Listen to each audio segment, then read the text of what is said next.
Hello po, magandang umaga dyan po sa atin sa Pilipinas. Dito po sa amin ay magandang tanghali. Okay, ito muli po si Dr. Amalia Bongo na bumabati po sa inyo ng maluhating magandang gabi. Gabi pala, sorry. Anyway, pasensya na ho kayo kung hindi ako nakapaggawa ng video mga nakaraang buwan.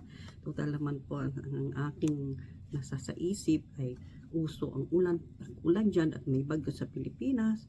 Kaya akin na lang niran ang topic kong dengue at leptospirosis. Kasi alam natin na pag tag-ulan, maraming tubig na stagnant, ang dyan po ang ating mosquitong dengue at nauuso ngayon ng dengue. At nabalitaan mo sa Dasmariñas, Cavite, maraming kasong dengue. So, ang ating katapat din po ng sakit din ay leptospirosis dahil baha, lagi ng baha. Kaya niyamarapat ko pong iran na lang yung dengue at saka po yung leptospirosis. Right po, may nagsuggest sa akin ang aking topic na talakayin na ang alipunga o yung ginatawag natin athlete's foot. Madali lang po naman makaiwas dyan sa athlete foods na yan, na huwag kayong magbabad sa tubig, yung inyong paa, lalo na nga, baha dyan. Kung sakali man hindi maiwasan na hindi magbabad din sa tubig ang ating paa, inyo lang pong hugasang mabuti ang inyong paa at patuyuin. Okay, patuyuin nyo po. Na para sa ganun, pag natuyo siya, hindi ho magiging moist, kasi yung moist po natin sa ating yung mga in-between na nails ng ating daliri, doon po nagtatribe yung mga germs. Kaya kung walang moisture at ito'y dry, yun po, hindi tayo magkaka-alipunga o maiiwasan talaga mag-alipunga. Kung sakali man po kayo nagkaroon ng alipunga, meron po over-the-counter na gamot na tinatawag namin anti-athlete's foot. Yun lang po, kaya yun lang po, para makaiwas ay huwag kayong magbabad sa tubig o kaya yan sa baha, yan po. Kaya isa pong rason din na hindi ako gumagawa ng video, nagpahinga muna po ako dahil ngayon sa nabalitaan ko kay Dr. Ong, na-stress siya masyado nung kanong cancer. So isang pagod kasi pag nagkaroon ka ng cancer, too stressful po. Okay? Kaya ako umuiwas muna dyan. Pero ito uli ang inyong lingkod, magagawa uli ng bagong video. Okay? Kaya sisimulan na po natin ang topic natin. Ang aking topic na tatalakayin ay monkeypox. Bakit monkeypox? Kasi po sa Amerika, hindi lang sa Pilipinas. Ngayon meron tayo sa Amerika, dito sa California, na meron isang kasong na serious case na type ng monkeypox. Na yung type 1 ay nakaroon tayo dito sa California at galing siya sa lugar na endemic po yun, siyempre sa Africa. Pero sa ngayon po ay naka-isolate yung ating pasyente at minomonitor din yung mga taong nahalubilo niya para maiwasan ang pagkakalat nito. Okay? So, ano po bang ang monkeypox? Ang monkeypox is a viral zoonotic disease, is transmitted from animals to human. Katulad ng ating dating tinalakay na leptospirosis. Kaya from animals, katulad ng mga daga nga, ihi ng daga, ayan, mga ano ng tao, yan nagkakasakit. So, ganoon din po ang monkeypox. Okay? At ito po ay belong to a group na natawag namin Orthopox genus. Pamilya ng mga Orthopox genus po. Yan ang ginagana genus sa mga taxonomies, no? Katulad po ng family din ng smallpox at cowpox. By the way, marami pong pox, smallpox, cowpox, horsepox, and camelpox. So, itong monkeypox ang ating tatalakayin, okay? So, ito pong monkeypox, regarded as a public health emergency, yung mga nakaraang buwan po, di ba na nagkaroon tayo ng news regarding ng monkeypox. Bakit? Because yung kanilang, itong virus, ay ang concern ay madaling kumalat. Kaya mag-cause ng another pandemic. Kaya ang monkeypox po ang tinatalakay nung panahon na yun. Ito po, tignan nyo. Endemic in Central and Western African countries. Ibig sabihin, talagang normal na lang yan sa African countries. So, lagi talaga sila merong monkeypox. And sinabi, natural reservoir, unknown, pero rodents and small mammals as primary carrier. Kaya mga daga, rabbit, mamaliit pang mga mammals, no? Pati yung squirrels, rats, dormice, nagkakalat, nagkokos ng spreading. Kaya mahirap ma-contain ang monkeypox. Hindi katulad sa smallpox, tao sa tao. Kaya ang smallpox po totally eradicated na yan, Tapos po, tigitin niyo po yung nasabi na ang first outbreak nitong monkeypox ay noong 1958 sa research lab po nangyari. Okay? Tapos, ang first human case na na-detect ay noong 1970, syempre, sa Democratic Republic of Congo. Saan po ba yung Congo? Di sa Africa. Okay? Kaya ko tinalakay talaga po itong monkeypox. O tingnan nyo to, na-report Emergency Preparedness and Response sa CDC.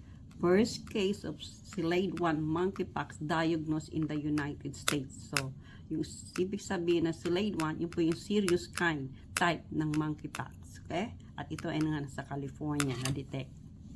Alright, sa slide na to, ipinapakita ko lang po sa inyo na there are two types of monkeypox. May tinatawag kating Clade 1 and Clade 2. Gusto ko lang paalam sa inyo, yung Clade 1, siya ang nagkakos ng severe illness or may cause death, okay? Compared po sa Clade 2. Okay? At usually, syempre, ang Clade 1, regular yan.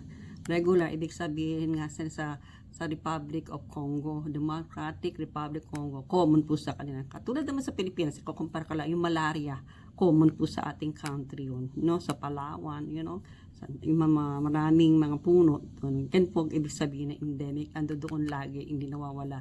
Ito ay nakuha, Clade 1 mpox outbreak, originating in Central Africa.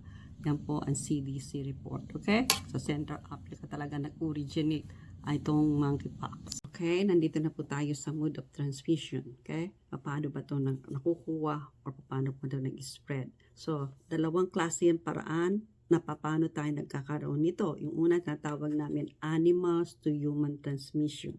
Yung direct contact sa mga dugo, blood, or body fluids. Okay, or cutaneous mucosal lesions of infected animals. Yan ay common sa mga nag-aalaga ng mga veterinaryo, magkaroon infected lesions yung aso, yung mga hunter, hindi nila alam, yung nakuha nilang, napatay nilang hayop, may sugat, yung pala, monkeypox, yan po yun, animals to humans. Isa naman po na isa is human to human transmission, yung close direct contact. Yung mga respiratory secretions, yung nakadahak, tapos nahawakan, iba naman nag-ubo. And then yung skin lesions, nahawakan din, tapos contaminated objects. Paano ba yung contaminated object? Di ba?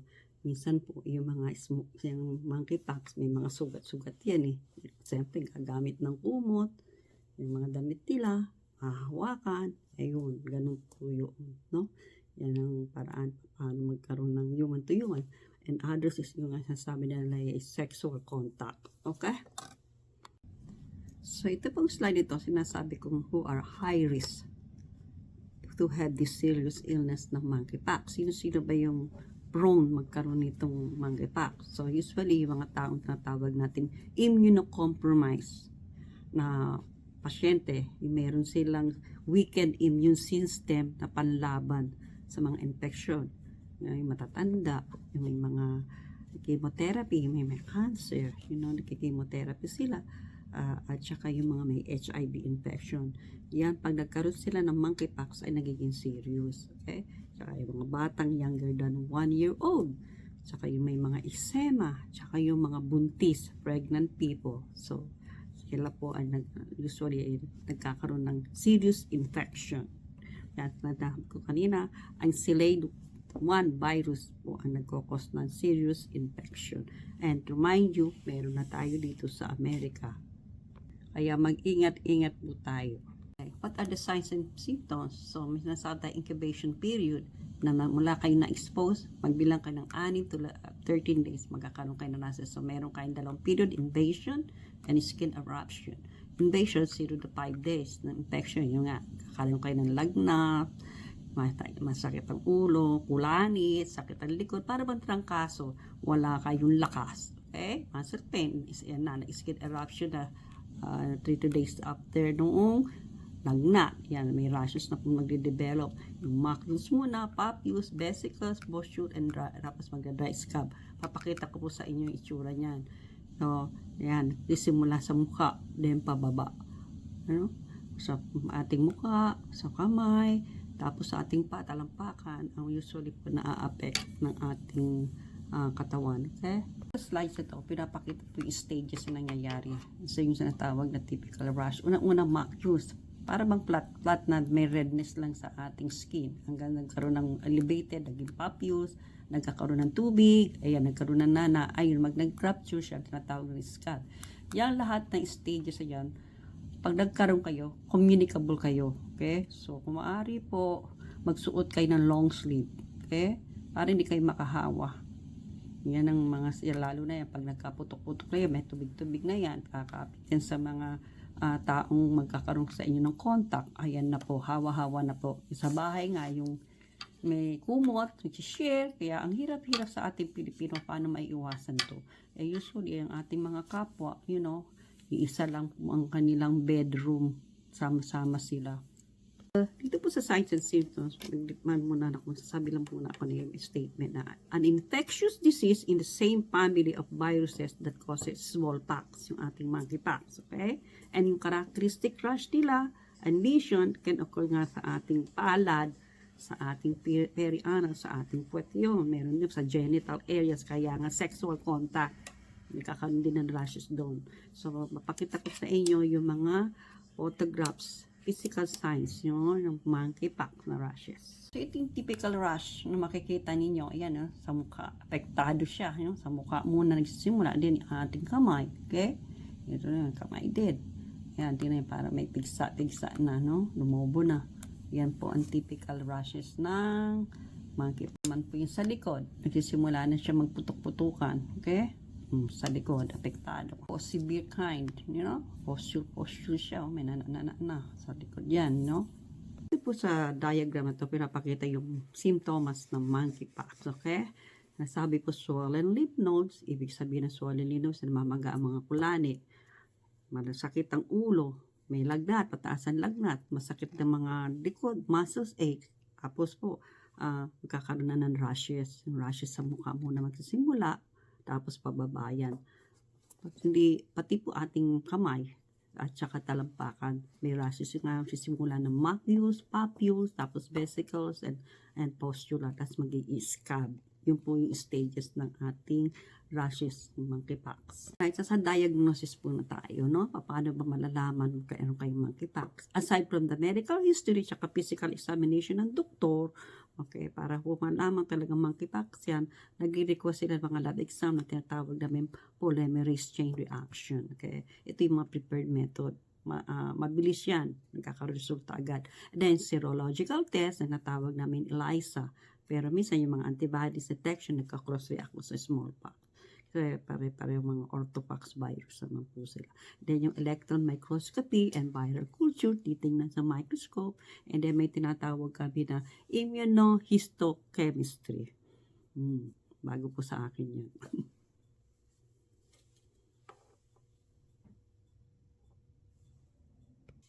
Okay, nasa complication na tayo. How dangerous is mpox? So ano po ba ang mga complications ng monkeypox? Usually, ang monkeypox ay self-limiting disease. Ibig sabihin ng self-limiting disease, gumagaling din po talaga ng kusa within 2 to 4 weeks. Sa conservative management. Meron tayong conservative management na tawag. Pero, meron din po kaso na nakakamatay na 1 to 10%. Ano ba yung mga komplikasyon na yun? Yung meron secondary bacterial infection na nagkakos ng pagkaroon ng sepsis, bronchopneumonia, encephalitis, at saka syempre pag nagkaroon ka ng secondary bacterial infection dun sa iyong rashes, magkakaroon pang formation ng abscess, magkakaroon ng serious skin damage. Okay? Yan nasabi ko po ngayon, pneumonia, corneal infection po sa mata, minsan nakakabulag, nahihirapan kumain, the difficulty of swallowing, siyempre sukat tayo, madidehydrate ka.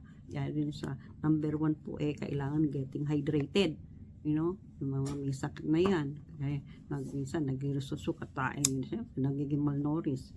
Karoon nga tayo nasabi na encephalitis, pati puso, naapektuhan, myocarditis ang tawag, siyempre yung puwet mo, proctitis, tayo ka ng tae, genital organs, yung balanitis, infection din sa mga lalaki balanitis, then urethritis. So matutal, ang monkeypox po ay talagang nakakamatay. nasa treatment na po tayo. Okay? Is there a treatment po ba sa monkeypox? There is no cure treatment po sa monkeypox. Puro conservative management lang po. Tsaka nga yung mga vaccine. There are some, sabi nila, may antiviral drugs na pwede rin pong gamitin sa paggamot ng monkeypox. Okay? So, ito po yung sinasabi naming supportive care. Okay? Katulad ng rest, drinking lots of fluid, katulad sa mga may trangkaso. Pahinga muna kayo, inom kayo ng maraming tubig. Ngayon kung may lagnat kayo, inom lang kayo ng gamot sa lagnat. Kung masakit yung mga muscles nyo, yung natawag natin mga relaxant dyan, you know. Tapos po, yung magmumog kayo ng tubig na may kamting asin, kung may sore throat, maligo, para kung makati-kati, mabawasan, inom kayo ng Benadryl. Yung iba naman, nag-take ng warm baths with Epsom salts and baking soda. Yung ibang mga pasyente talagang severely ill, nirekomenda nila ng antiviral medications, lalo na yung mga may recipients na HIV, mga transient recipient na mga donor, yung may, organ recipients, tapos po yung mga may HIV infection, antiviral medication ang binibigay sa kanila.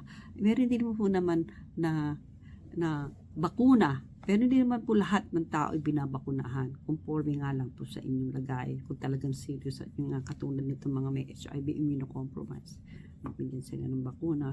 Pero hindi naman talaga recommended ng CDC na magpabakuna ng masa. Okay? Tapos so, you isolate yung sarili nyo para hindi kayo makahawa. No? Siyempre, yung inyong kwarto dapat well ventilated. Hindi naman po sarado.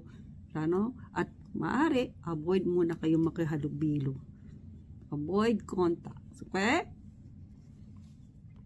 So, nasabi ko, avoid contacts with other people. Okay? Kung maaari po, mag-wear kayo ng long sleeve para yung inyong mga scab, mga rashes, hindi na kalat sa bahay. Kung baka nga isolated nga kayo, you know, paano na kayo makahawa sa inyong kasing bahay. Wag daw sanang maaari, wag yung kamot-kamutin yung inyong rashes kasi yung magkakalat lang. Okay, tapos yung kamay, pag na-accidenting nawala sa isyo, nakakamot yung pala yung sugat niya, magbukas kayo ng kamay. Sabi po nila, most patient naman, kung maganda kayo, healthy, nakaka-recover within 2 to 4 weeks. Pero nga yung mga ibang tao na mahina ang resistensya, ayun, nagkakaproblema at kailangan sila ma-hospital.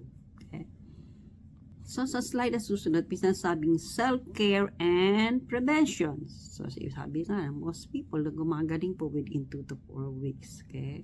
Ito yung mga dapat yung gawin kung halimbawa kayo nagkaroon ng symptoms at yung mga dapat hindi gawin. Okay? Yung dapat yung gawin, kung sakali kayo nagkaroon nito, kailangan yung patingin sa doktor. Seek consultation to healthcare provider. Stay muna kayo sa bahay, huwag na muna kayo pumasok, you know, at siyempre yung kwarto nyo dapat well ventilated, maghugas lagi kayo ng kamay, you know, tapos po mag-wear kayo ng mask para naman yung inyong lesion di makahawa. At sa mukha din, ano, hindi lang sa katawan, pati mukha, kasi pag umubo kayo, ayun, makahawa na rin kayo. Ayun nga, yung sinabi ko previously, kung halimbawa masakit ang throat nyo, kayo na may kaunting asin. Then, bilhin na kayo ng over-the-counter mga pain reliever. Wag ito do not nyo puputok-putukin yung mga inyong mga posture dyan sa rashes, you know, wag po, yaan nyo silang mag-natural healing kasi minsan po, pag pinutok nyo, magkakaroon secondary bacterial infection, ayan na, lalo na napahirap-hirap ang inyong bulsa. Okay? Tapos po, wag din po siya, yung mga nagsishave pa ng mga bigote, huwag yung gagawin yan. Simply mawala yung scab, tapos mag-spread na po yung mikrobyo. Okay?